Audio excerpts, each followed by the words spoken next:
Bonjour, quelle joie pour moi d'être avec vous encore pour cette nouvelle session de 15 minutes de grâce et de vérité. Nous allons adorer le Seigneur avant d'écouter sa parole. Il est exalté, le roi est exalté très haut. Je le louerai, il est exalté pour toujours exalté et je louerai son nom. Il est Seigneur, sa vérité régnera. Tout l'univers en son nom se réjouira. Il est exalté, le roi est exalté très haut. Alléluia, il est exalté, le roi est exalté très haut. Alléluia, il est exalté, le roi est exalté très haut. Allons maintenant écouter la parole de Dieu. Bonjour mes frères et sœurs, ravi de vous retrouver pour cette nouvelle session de 15 minutes de grâce et de vérité. Merci mon frère Patrick pour ton chant et pour tout ton cœur pour être avec nous. Parce que nous avons choisi, nous, de marcher sur la vérité de la parole et de toujours garder nos cœurs près de Dieu quand nous chantons, quand nous adorons le Seigneur. Cela est fait avec un cœur vrai, un cœur sincère. C'est pourquoi nous aimons l'Évangile, la parole du Seigneur. Je vous rappelle qu'on est en train de parler de cette conduite digne de la maison de Dieu, digne de la vérité de l'Évangile. L'apôtre Jean, un jour, il a dit « J'aime de savoir et d'entendre que mes enfants marchent selon la vérité de la parole de Dieu. » C'est pourquoi je vais vous parler de ce désir, cette recherche qui doit être en nous pour s'affermir dans la vérité de l'Évangile, s'affermir dans la parole de Dieu. Pour cela, allons lire ensemble dans 1 Timothée. Comme vous avez remarqué, principalement, on s'est tourné un peu autour des épîtres de Paul à Timothée et à Tite. On voulait considérer toutes ces recommandations qui nous donnent à faire le bon choix, c'est-à-dire à construire avec le Seigneur et surtout à savoir comment il faut se conduire dans l'Église, la maison de Dieu. Paul écrit à Timothée dans 1 Timothée, le chapitre 4, nous pouvons lire ensemble à partir du verset 12. « Que personne ne méprise ta jeunesse, mais soit un modèle pour les fidèles, en parole, en conduite, en amour, en foi, en piété. » Verset 13. « Jusqu'à ce que je vienne, applique-toi à la lecture, à l'exhortation, à l'enseignement. Applique-toi. Ne néglige pas le don. » Déjà, dans le mot « applique-toi », il n'y a pas de trace de négligence. Quand on dit « on s'applique », veut dire « on se donne à fond ». On reste concentré, on s'applique, on se donne, on ne se permet pas de détour, mais on est concentré, on a un but, on se donne. Voilà la démarche que Paul recherche dans le cœur de ce jeune homme qui est en train de servir le Seigneur.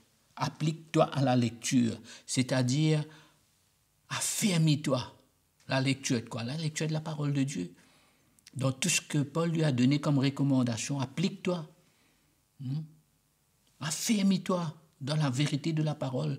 Parce que vous vous souvenez, on avait lu comment Paul avait dit, il dit il y aura un temps où certains ne vont pas accepter, vont vouloir se détourner. Mais pour toi, applique-toi à la lecture de la parole. Ne néglige pas le don qui est en toi et qui t'a été donné par la prophétie avec l'imposition des mains du collège des anciens. Applique-toi encore, voilà, il dit, et sois tout entier à cette tâche afin que tes progrès soient évidents pour tous. Veille sur toi-même et sur ton enseignement avec persévérance, car en agissant ainsi, tu sauveras et toi-même et ceux qui t'écoutent. Amen. Veille sur toi-même et sur ton enseignement. L'Église a besoin de voir que tu es un homme déterminé, tu es un serviteur qui est le modèle, et que personne n'a besoin de te mépriser, mais au contraire, tu sais comment te fortifier, t'affermir dans la vérité de la parole de Dieu. 1 Timothée, le chapitre 6.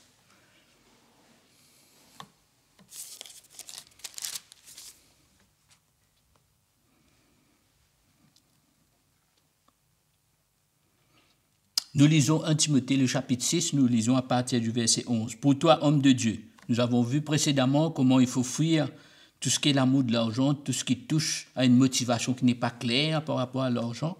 Mais Paul dit, pour toi, homme de Dieu, fuis ces choses et recherche, pareil comme il a dit, applique-toi, recherche, mets-toi à la recherche, fais de l'évangile l'objet de ta foi, ton combat, donne-toi entièrement à elle.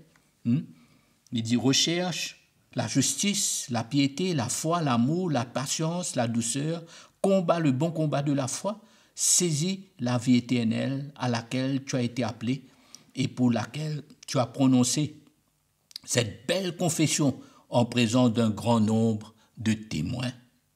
Je te le recommande devant Dieu qui donne la vie à tous les êtres et devant le Christ Jésus qui a rendu témoignage par sa belle confession devant Ponce Pilate.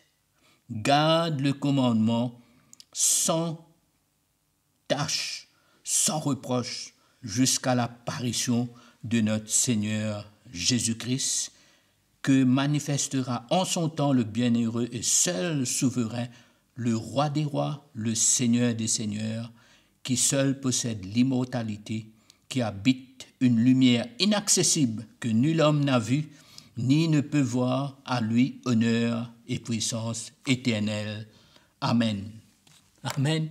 Quelle belle recommandation de l'apôtre Paul pour Timothée, jeune apôtre, jeune serviteur de Dieu, instruit auprès de Paul dans cette relation. Et voilà, il l'encourage à s'affermir dans la vérité de la parole de Dieu et de ne laisser la place à rien d'autre pour le distraire lui-même, mais qu'il s'applique, qu'il se donne. Dans 2 Timothée, il nous dit, c'est un peu un travail, si on peut dire, parce que là, il lui parle de cette vie éternelle, tout ce qui nous attend, cette récompense.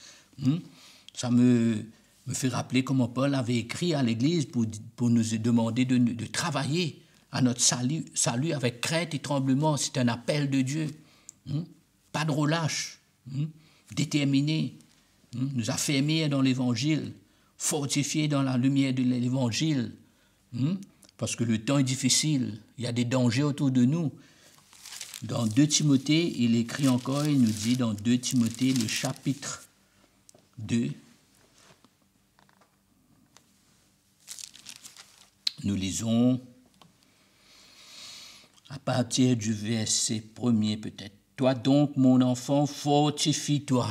Voilà encore une fois, fortifie-toi dans la grâce qui est en Jésus-Christ.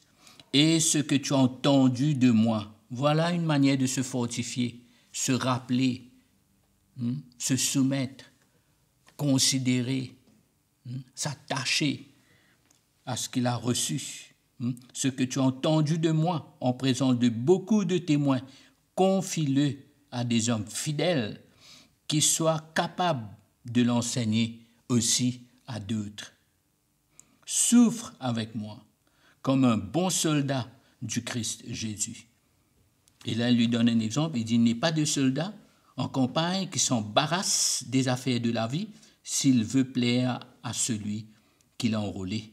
Et l'athlète n'est pas couronné s'il n'a combattu selon les règles Paul est en train de nous montrer cette discipline, cette détermination, cette persévérance, ce besoin de s'affermir, de prendre racine, d'être solidement établi dans la vérité de la parole de Dieu.